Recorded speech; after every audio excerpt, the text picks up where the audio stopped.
Ready? Hello, my name is Raymond Meza. I'm an enrolled member of the Colorado River Indian Tribes in Parker, Arizona. I'm Mojave, Paiute. Good afternoon, everybody. My name is Brandon Nasenhoya. I am an enrolled member with Hopi Tribe. I am with Hunwantsi Consulting Services. We have a missing persons human trafficking recovery team located in Phoenix, Arizona. We go nationwide, and we're out here just trying to do what we can. Good afternoon, I'm Anthony Francisco from Southern Arizona, from the small village called Kumwahia in our community, and I work with a group called Indivisible Kana. We're a grassroots organization, really tries to elevate the community's voice not only on the local tribal level, but at a state and federal level as well. But I will also work with our tribe and individual. And my name is Tori Dolan. I'm a member of the Choctaw Nation of Oklahoma. So I think to kick this off, let's talk about how this issue of missing murdered Indigenous people affects each of you personally or professionally. We touch on it a little, but let's explore it more in depth. So we'll go this way this time. Okay. For myself, it's been ever since I've had my children. I've recognized it growing up, seeing my own family, my father go through that violence. With my mother, they eventually split when I was still in kindergarten. But tried to still navigate my own life. But having my own kids, it really opened up my eyes that something is needed to be done, and we as men need to be the ones to do it. My daughters especially, I want them to live in a community that is safe, and where they can just are free to be themselves and who they want and wish to be. That's my biggest goal and my biggest mission, is to ensure that their lives, as they continue to grow into young women and women, that they can do so in a safe environment. Yeah, I definitely echo that with being a father myself. This is very dear to heart, and also not just necessarily MMIP, but pretty much all violence. I was raised in a household with nothing but women, so at a young age I was aware of, we had to treat our women differently and with respect and hold them up to a higher level. For many years of my life, I was, considered, I guess you would say, on the other end of the law. I was all-star in sports, which led me to, become, like, I guess, a player kind of thing, you would say. But as I grew older, I had my daughter, my kids, friends around me were having kids. Some of them were going missing, and at this point, I've always wanted to help. But this is kind of when I realized, and also when I met my wife as well, she kind of helped guide me and mold me into this different lifestyle. So I've, obviously changed my life around, and just wanting to help, be there for people, is really my main passion.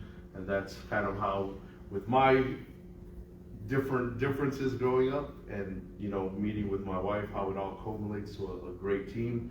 That's kind of how we started our missing persons human trafficking recovery team.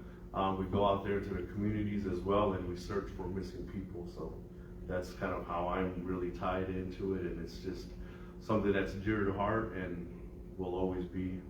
So With me, I'm an ex-drug dealer. I'm an ex-gang member and prison gang member from California.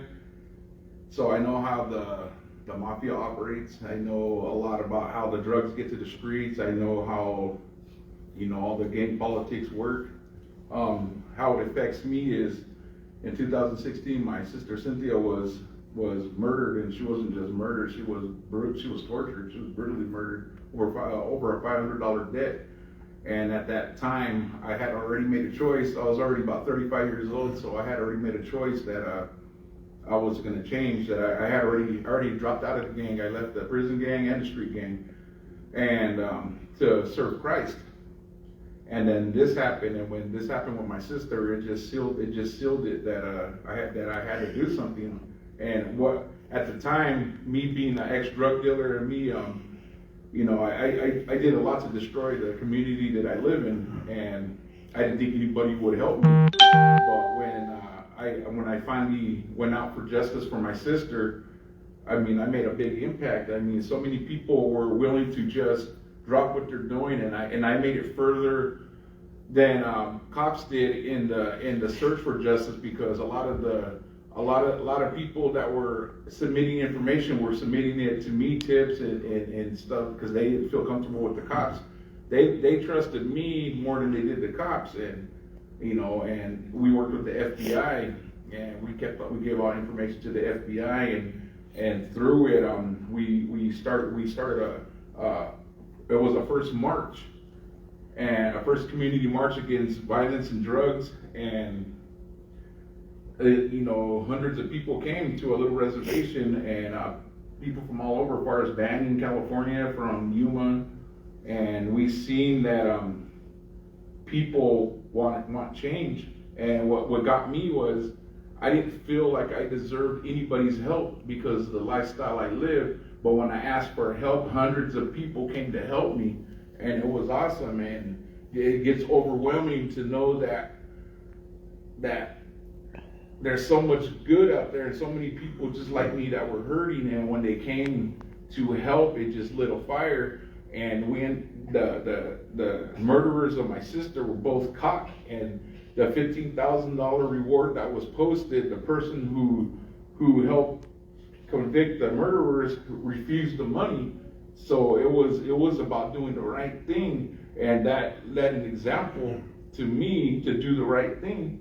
And so, and the next year after that, another sister went missing, and when I got their phone call, I could hear the panic and the hopelessness in their voice. So it just started firing me to where that there is hope, and people are willing to try, and it's led to a new me, and this has purpose, and that's how it affected me.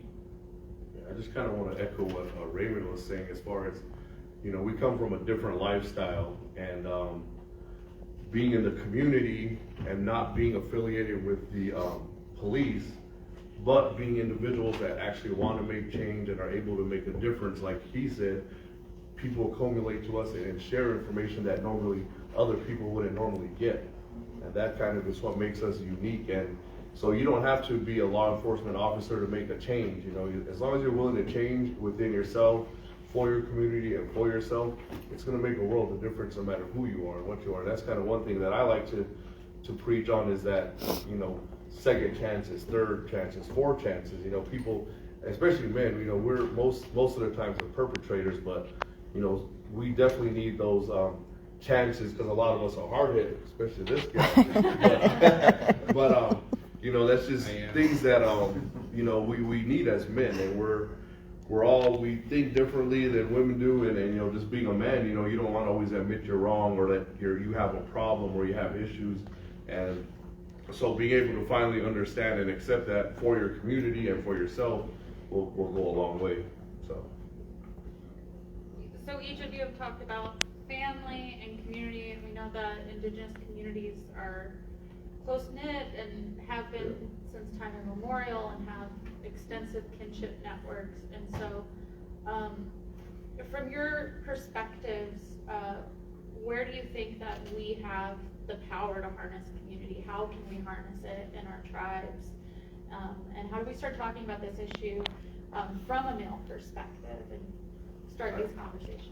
I think just being out there, giving awareness, showing people, like with Raymond, he does the walks, he does the mentorships, things like with our organization, we have a men's empowerment group, we have a youth group, just getting the conversation started, having those awkward moments where you don't feel comfortable, but until you get over that hump of feeling uncomfortable, will you feel comfortable? And it is a hard topic. It's tough. It's deep. It's saddening. I know Raymond's feeling it because it's his sister. But you also done, like for myself, you've done things in your past that you regret, and you just try to grow from that. And it's awareness. I think that's how you get it out there. And just being a man, in a lot of cultural ways too, men are held to different standards in each tribal nation. So you can't really do without men. You have to integrate them into what, you know, your tribal situation is, but, you know, being able to change and be aware of what's going on, it makes you a better man, and being there for your kids, your family, I think that's important. I can share a little bit about kind of the work that we've done in our community is, as mentioned by Brandon, really start those hard conversations. It is tough. You know, our communities are very close knit, and sometimes when these discussions start to begin, it's like a reflection on the negative parts of our community and of ourselves. And even when you're in a men's group, a men's circle, ultimately getting to that discussion it's pretty much frowned upon. You don't want to do that. You don't want to, but it's always accepting that responsibility. You know, Brandon just said that, you know, like, you know, many of our men are the perpetrators. We are the perpetrators, and we have to maybe. And I said this in a group that maybe you are not. However, we are men, and we have to do this together because when our sisters are relying on us, our daughters are relying on us to make a change. Culturally, it is very difficult. Our tribe is a patriarchal society, so you hear those discussions of the gender roles and the differences of men and women and how that relates to culture traditions. But it's also breaking down those traditions. What do they truly mean? What do they mean when, in our community, when I was growing up, I was taught that the men go eat first. And to me, at a young age, hearing that, it kind of struck me as indifferent, because I wasn't sure how to take that. But as I grew, it was honor and respectability that women had showed, you know. But it was at a point where I didn't think we were living up to that honor and that respect. So we needed to get back to that. We needed to really, if we were going to eat first, we had to be the warriors, not the strong, the violent or intimidating type, but the one that's going to be the caretaker, the one that's going to be passionate, the one that's going to, you know, really put forth their heart and themselves to help and save the community. That's really kind of, you know, it's a really tough road to take, especially when you're looking at traditional norms, and even societal norms. You know, it's been tough. You know, if you like you hear the term, you know, you throw like a girl. You know, coach is telling you that, teacher or someone's telling you that. It's not only like putting a vision in your own mind as a young person, but it's also demeaning to the women, to the women that are, you know, just, you know, your sisters. And I see that, you know, I see that with my girls. Like, I want them to be able to do whatever it is that I've been able to do, you know, as an athlete or as a male. It shouldn't matter, you know. And so it's kind of gets you going, and it's really tough to discuss. Try to really, I guess, explain it. I think we're still trying to gather those thoughts ourselves as men. What I experience is that on our reservation, it's torn between tribal and non-tribal, and when something happens, everybody, you know, everything is focused on except for the issue. Somebody gets murdered, it's all the laws are too lenient in jurisdictions and all that, and nobody focuses on, let's go after this murderer. You know, hey, you know, alert the reservation, alert the community that there's danger out there, set everybody on a finger point. So, like with me, it's sad to say, but it's like men are scared to be men. The men want to be what they see on TV. They want to be drug dealers. They want to be tough. They want to do everything. And part of, and if you're helping your community, you know, Lord forbid you do it, then you're not looked at as a man. And with me personally, I was told because I was a prison gang member, I can't work with the cops. Because I had a felon, because I'm a felon, I can't work with money. And when I was on parole, and this happened with my sister, I broke all those rules. I worked with the police. We organized marches to march through the streets, and a few men that wanted to get out of the life, they reached out to me, and they'll help me under you know, behind the scenes, but they're too scared still to show their face because of how they're gonna be, what they're gonna get finger pointed. They feel right now what they're going through is how I felt like. I've done a lot to destroy this community, you know what I mean? Nobody's gonna help me, and so they're going through the same thing. And so what we see right now, You know, what I see is the women, the women are just like roaring lions. I mean, the women in the community, treating on everybody. My wife's a detention officer. My little sister, she's a probation clerk. I mean, they're just roaring, and they're standing up, and they're doing what us as men are supposed to do. So, by us stepping forward and breaking all those rules, you know, and doing what we're doing, it's showing men, basically taking them by the hand and showing men how to be men. And part of that is you gotta be willing to be hated. I talk about subjects out there, like, okay, I'm gonna give you an example. During the tribal council elections, you'll have a known drug house that posts a post saying, vote so-and-so, their family member for tribal council. Now, everybody on the reservation knows that's a drug house.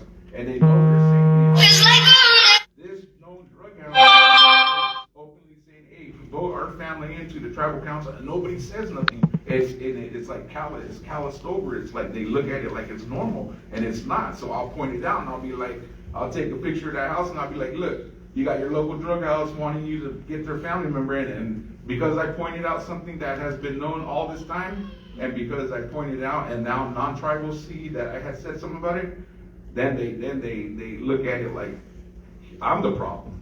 They get off subject. Oh, he's telling everybody our business, and that's not enough. Look, that's what it takes for you guys to finally open your eyes to see what the issue is. Now you guys recognize that this is a drug house. Now that I guarantee you that's the last time that they're going to post a sign saying vote our family in for tribal council. And so we talk about things like that. But yeah, that's what we can do in our community. Yeah. You all touched earlier on distrust of the police, and I think a lot of Indigenous folks have seen these systems and institutions fail them. But how do we work to keep ourselves safe? And with that, the Western criminal justice system is really focused on punishing people. But you all talked a little bit about forgiveness and redemption.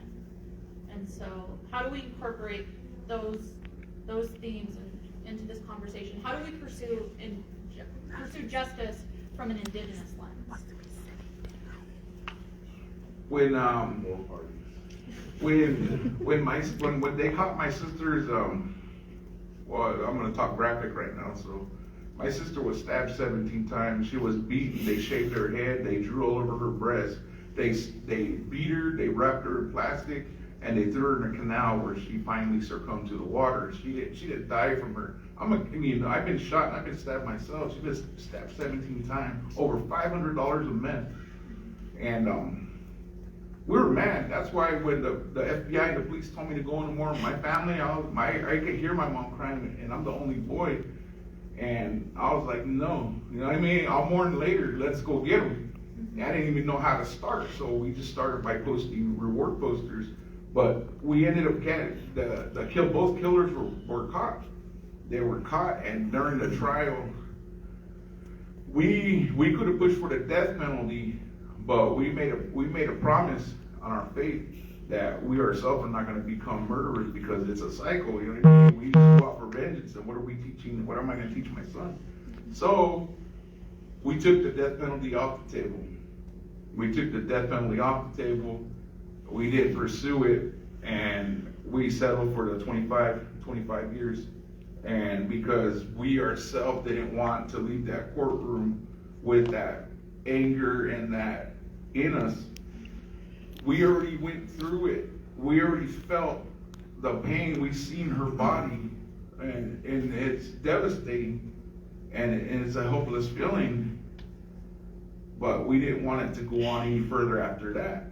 So we took the death penalty off the table, and when we came out of the courtroom and the news, ABC News was up there, we said, we said on the news that we forgive them. We forgive them, and because we don't want to walk away with hate in our heart. So instead, we over $500 debt. Let's go after the drugs. Let's go after the rest. Let's make sure this doesn't happen to anybody else. Lord, let us carry this burden. That way no one else has to feel it, but it happened again. So, forgiveness is mainly for you. It lights a fire for you to help and to go out and get justice and help other people.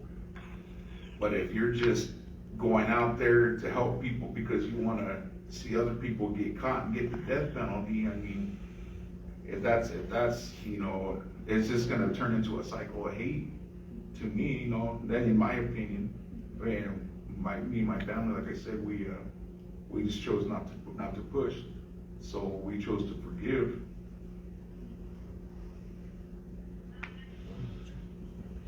Well, it's really difficult when you think of that system off reservation, so I just talk more inside the reservations.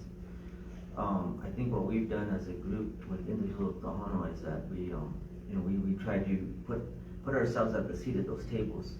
You know, our tribal elected officials, you know, they should be answering to us, and they're the ones who also hire those directors of our police departments.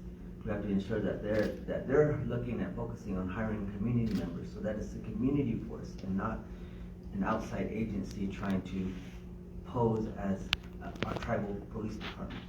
And that's something that I've noticed really changed in our community. I can honestly say we have a lot of border patrol in our community, and I'm sure you do too down in Craig to some extent. So whenever I get put over by a border patrol, I call our police department, because I would feel more safe if the police officer was there to oversee what this border patrol agent was trying to do. You know, I kind of puts me in a safer environment, and then just in some ways, you know, putting my trust in them, getting to know who they are, talking with them. I have to admit, and not to put us all on the same table, our page here, but my family is very much, it was involved growing up. You know, a lot of them have passed, they're gone, and so, you know, I know that they see me, and you know, when we're so small, we know each other's by our names, our last names mostly. You know, oh, you're from this family, you're from that family. But it's just really trying to turn that tide so that our tribal police know that, you know, that we're real people just like them, and then we, you know, we can work together on these issues. And you know, I applaud what Raymond's done in his community, man. That's amazing. But it's also going to beyond that reservation boundary.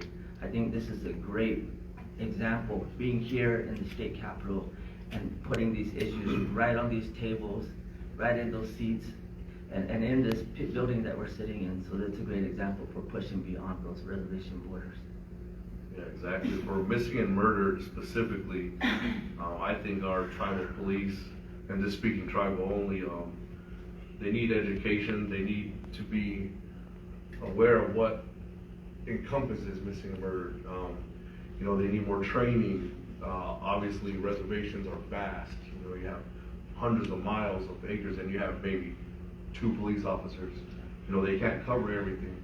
Also, knowing some police officers, some of them, you know, have a big head, honestly, and they know everything. So when you try to teach them something or show them something, they're, I know, or I'm aware. But, you know, and also listen to the community. Listen to your people. Listen to who's out there telling you stuff. Believe them. They're telling you they're crying for help. And, you know, they're there to help us, but, you know, they really could care less at times because they're so overwhelmed with all the other duties they have to do, patrolling. You know, they got drug stuff going on. You got this and this and this. But, you know, they're like, well, one person missing, you know, I can wait on that. But for the families, they're crying like, we know something's wrong. We need your help now. And then where are they? You know, so being able to probably tie in with the justice system. I mean, I know a lot of people say defund the police.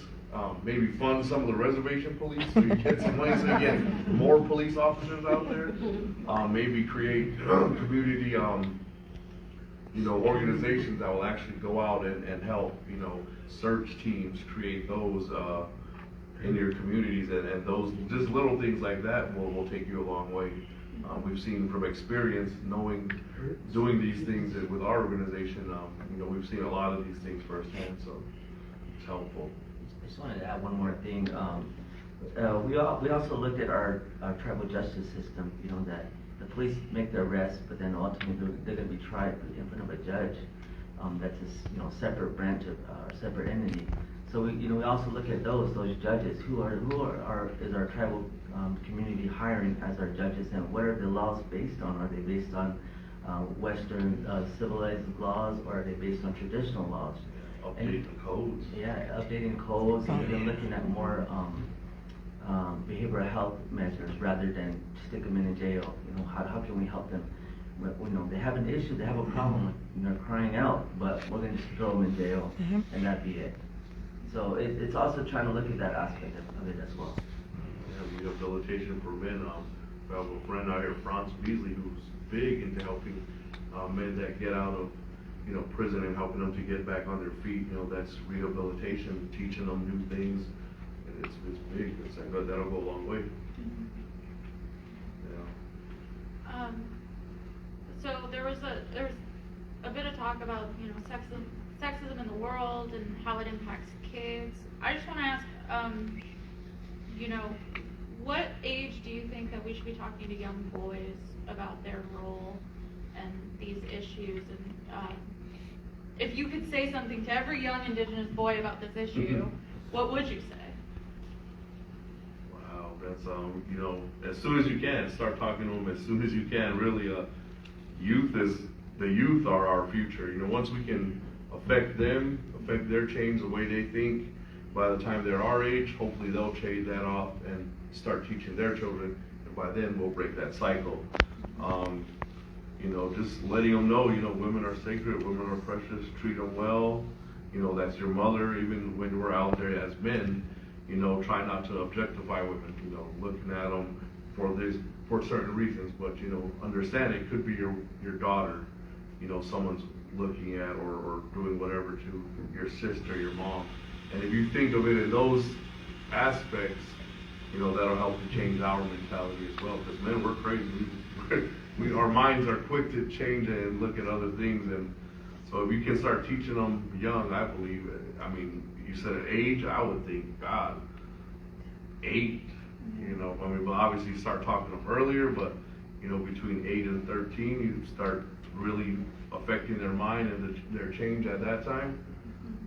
Yeah, that's just my opinion. Yeah, no, I agree. I would say very young, because, you know, it's really hard once school starts, once they start watching TV, listening to music, those gender roles from society start to get implemented, you know, unconsciously too sometimes. Rap music, even though it's got a good beat, but the lyrics, when you start getting down to it, it's like, oh man, it's not that great. It is a difficult point, you know, to just very young, once they're babies, expose them to those things, expose them even though they may not understand or communicate verbally. They understand, you know, they see, they're always growing, they're always developing, and so start them young, for young men, young boys, because they grow to be men. And when we're men, if you get to a point, there's a box that you get held in, and you're hostage to be the aggressive, be the strong, be the warrior that you know, they always say, or they always build up to be. You're the stoic native guy in the back of the room. But so it's always, for me, I guess when I had my son as a baby, it was always trying to be that person I hoped he would be in front of him. Trying to just, you know, hug another brother, you know, and hug my father, or hug grandfather, hug any male figure, you know, that would be accepting and not, you know, and no, at that point I had to be really, you know, careful. But now that it's more apparent, you know, because we do that in kids' ceremony.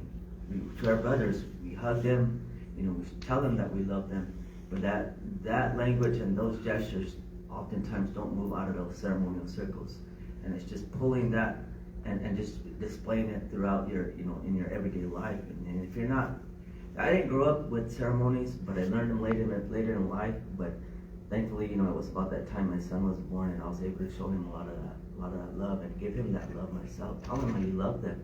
Tell him you love them, you know, at a young age. You know, embrace them like you would as they were any other kid. And when I say that, I mean if they were your daughters as well, you show them love as men. I think that's we're probably very stereotypical of that, is that we have our princesses. But it's hard to like really get away from that. But it's just being very equal throughout, and it can be tough because we've very much been trained by society and just by the men that we grew up with, you know, our fathers and what they've had to endure, and kind of passing it on down to us. And so it's a hard task, but it's possible. Yeah, even being tough, you know, is one thing, but even learning to be, I don't want to say soft, but like, what's the word? Soft. But, you know, be able to, you know, show emotion. You know, as men, we're taught early on to, you know, be tough, don't cry, don't be a wuss, you know, don't punk out, you know, stuff like that. And this is things where we're kind of, that's ingrained in us, but, you know, being able to find that balance where you're still being a man of your house, being the man of your children, but showing that love, compassion, caringness for others too. And when the youth see that, you know, they'll hopefully be able to absorb that and understand, you know, the bad ways like domestic violence and all that thing is not the way to go, you know. So hopefully that'll help change some of the youth as well. I think right away, I mean, with my son, he's 6 and he's been making like YouTube videos for a couple of years now, and he learns a lot on YouTube. I mean, whatever you teach him, and in a second YouTube will undo it. And so you gotta take him by the hand. So I see that he liked to vlog, and so I would get in there and we would make videos, and we make videos. We'd put the black hand on him. He would hold signs up that say "Keep fighting," and he looks at the flags, and now he's like, "Dad, what does MMIW mean?" So we'll tell him it means murder to missing, indigenous. And what's indigenous? Okay, let's just say it's Indian, you know. And people like to hurt. He was like anti-Sydney, like yeah. So he understands.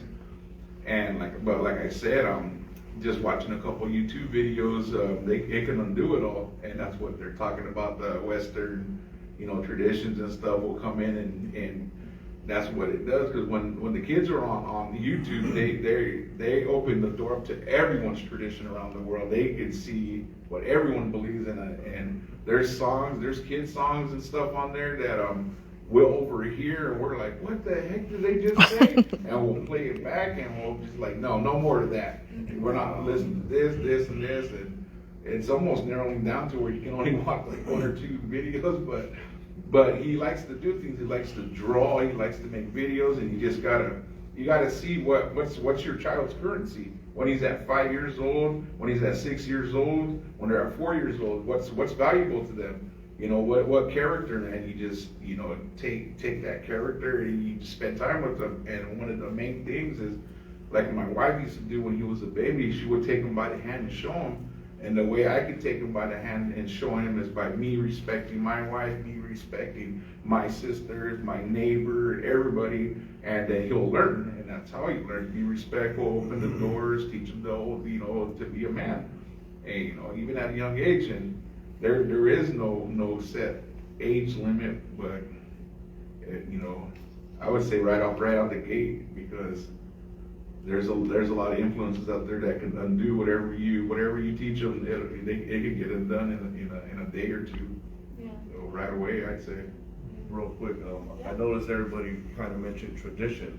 Obviously, being Native peoples, that's big. For myself, just kind of learning our culture in the past few years, and understanding it a lot more. I think by everybody understanding your culture, being close with it, even like on a spiritual level, even if it's not necessarily, if you don't want to go with your tribal, you know, faith, whatever, but if you go with a Christian faith or whatever, some kind of spiritual faith to ground you, you know, that's what he was talking about earlier. That's how he found himself.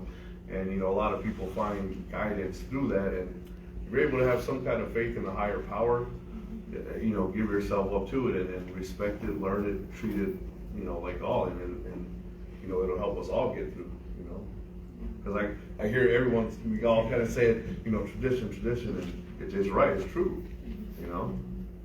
Well, we're coming up on time, so I think we have time for some closing thoughts. So, Questions? yeah, closing thoughts or questions? I guess for closing thoughts for myself, and Brandon, you're touching base on it, is about, you know, you mentioned about soft, and it's really like what we talked about in some of the circles is like, we're putting ourselves out there, so we're being vulnerable. We're putting our emotions out there. You know, we're pretty much laying our life out there sometimes, and when we do that, you know, it chokes us up sometimes, and that's where we're at. We're being vulnerable, and we don't, and that's what the society is what holds us back from being vulnerable. You know, be tough. You know, don't show emotions. You know, be stoic. I thought it was old age. I started getting old. I started trying to kind of hear at certain things. I'm like, what? Sorry. No worries. Lifetime. Yeah, I'm trying to go ahead and get into lifetime. Sorry. But no, that's fine. It's definitely it's I think that's something that we as men, you know, in circles, you know, we can do that with each other, be vulnerable. That way it'll show and it'll teach other men that it's okay to go ahead and express yourself. That way they can do that in front of their partners, their children, and know that, you know, we got other men supporting you. You know, we got your back, and you're not soft or you're not anything less. You know, this is really what elevates you as a man, and really appreciate that. That'll be my last thought. For sure, I echo all those comments. You know, just take care of yourselves. Be aware of what your children are doing. You know, especially at a young age, they're out there being, you know, snatched up. People are saying it's not happening in your area or this area, but it's happening everywhere. You know, missing and murder is real and it's out there. And just please be aware. Watch yourselves. Watch your children. Again, ladies. You know, take self-defense classes. Something. Get knowledgeable on the topic. You know, understand that Native women are 10 times more likely to go missing than any other race out there. You know, because of, you know, one factor is their long hair. You know, you can be trafficked as 20 other things: Puerto Rican, Filipina, Latina, Hawaiian, Asian. But you know, you got one girl. You know, so I've learned a lot of these things with the organization that I work with, and you know, trafficking victims. So it's definitely real out there, y'all. So be careful, man. Questions? With me, it's like, again, like what I see from Canada and from all over the United States is the men need to stand up more. The women are just like I said, there's no words to describe how the women are just getting vicious with it. And right now, like with Brandon, you know, where, you know, this is just a small number of men standing up, but if we can lead by example, the men will stand up and do what they're supposed to protect the women, we get a lot farther. I mean, that's always been my thought is the men need to be shown again how to become men. Yeah, big shout out to Franz Beasley too in the house. He's walking across the United States, folks. So check him out. He's big in the community. He's activist. He's a good person. Get to know him. He's around. So yeah. He's starting in LA and he's walking to the Statue of Liberty to raise awareness for murdered, missing Indigenous women and all women of color.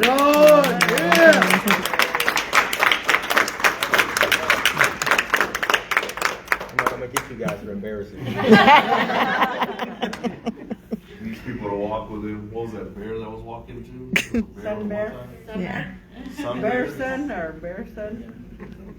Well, thank you so much for your vulnerability. Yes, that's the word. That's the word. Not soft. And taking the time to speak with all of us here today. If we could just give a round of applause for our panel.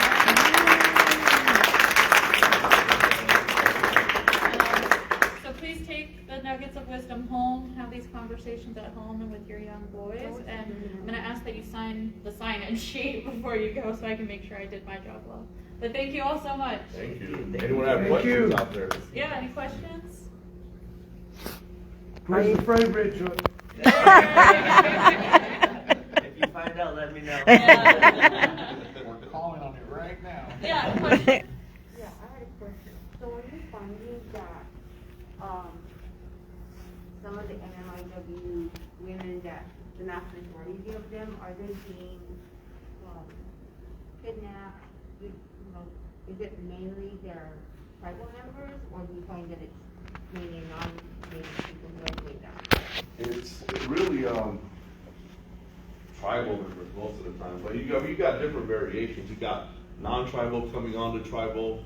You got familial trafficking, which is actual family members who are trafficking out their own children for goods. Not necessarily money, but it could be for alcohol, drugs. We've seen in cases even for wood, truckloads of wood to stay warm in the winter, right? So they do that. You got the sugar babies, which is young Native girls coming from reservation onto the city to go to school, meeting somebody who decides, hey, I'll pay your phone bill, I'll take care of your car, your apartment.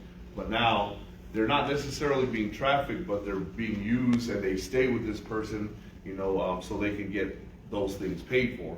And of course, nothing's for free. Believe that, nothing is for free. So, the guy said, I'll take care of you, but best believe you're gonna give up something for it. And it's not gonna just be a dinner. It's gonna be more than that, if you know what I mean. So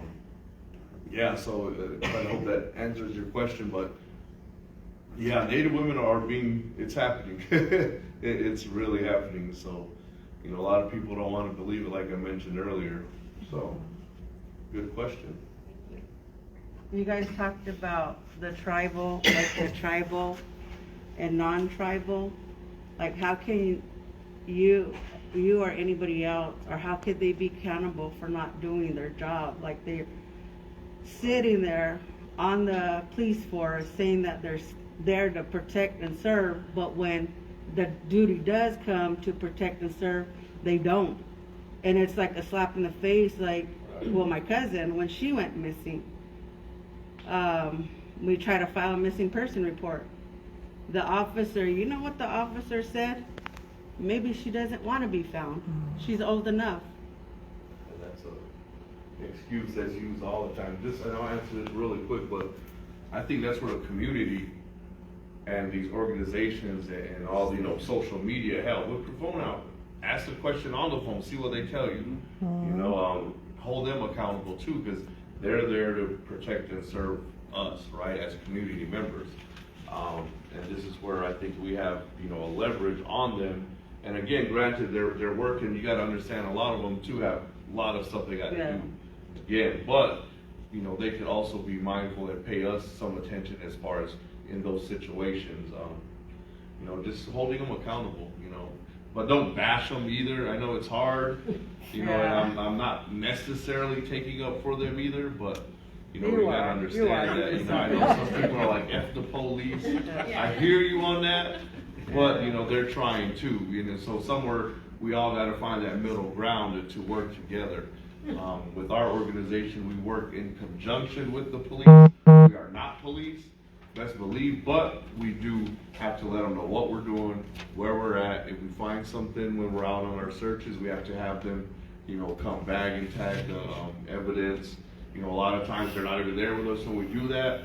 So again, we're sitting around waiting for hours with evidence of a victim, and they're not there, but somehow we gotta have faith that, hey, they will help us sooner or later. And that's why events like today, MMIWG Day, MMIP Day, Awareness Day throughout Arizona, throughout the communities, hopefully that'll help to change and make positive change in our communities. Like a lot of times, I know I work with the police, my tribal police department, which when my cousin went missing, it was really kind of hard to do my job and then to kind of like answer to them and tell them, hey, what's going on with this or that. And I'm like, well, you're the police, you know more than I do. Like, that was my kind of like fight back, but yet that was the wrong way. I know that, but Because we want quick answers. yeah, and we want it something now, like Yeah. now. And when she went missing, and when they said that about her,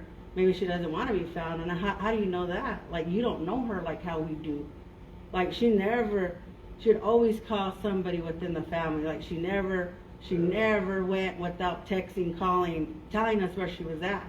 And Anywhere. And that's again where police or tribal, whoever's in authority need to believe us as community. When you're telling them something, like, hey, we know.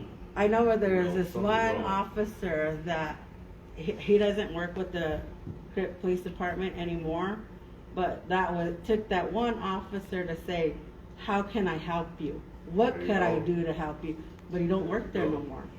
And it's like, well, where'd the guy go that I was telling my stuff to? What happened to him?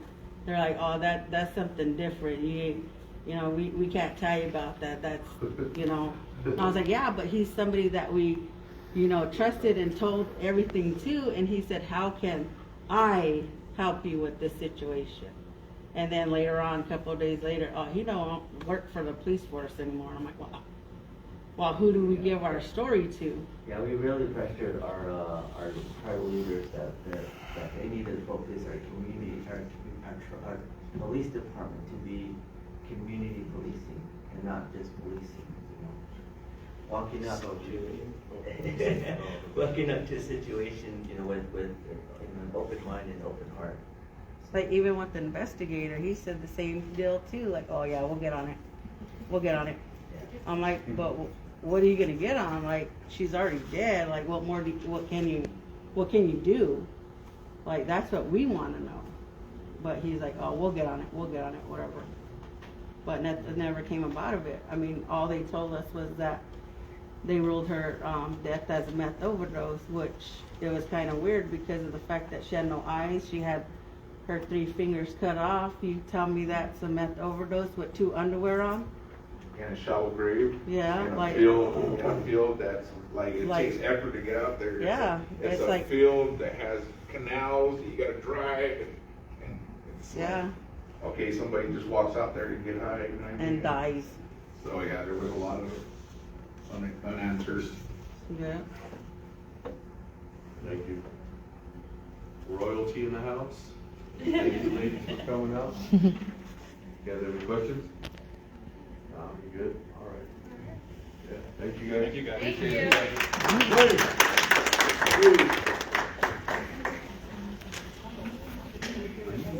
Yes. Please sign the sign-in sheet. I'm signing, please. Record that audio, so you guys know that stuff, so you can